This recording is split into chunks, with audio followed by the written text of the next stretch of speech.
Did you know a small business owner risked everything to expose a $15 million espionage operation? Maria Santos owned a mobile phone repair franchise in 2023, employing 12 people she considered family.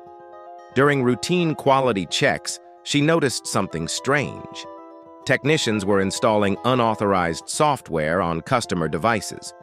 Phones belonging to lawyers, doctors, and business executives were being secretly compromised. Her investigation revealed a shocking truth. Corporate headquarters was installing spyware to steal confidential information. Medical records, legal strategies, and trade secrets were being sold to competitors and foreign governments. Maria faced an impossible choice: expose the operation and lose her franchise, or stay silent and betray her customers.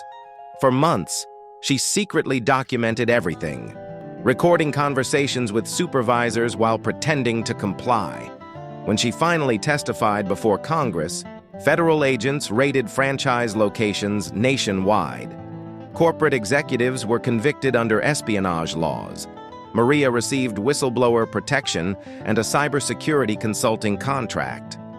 Her courage led to new federal regulations protecting customer privacy. Sometimes doing the right thing pays off in ways you never imagined.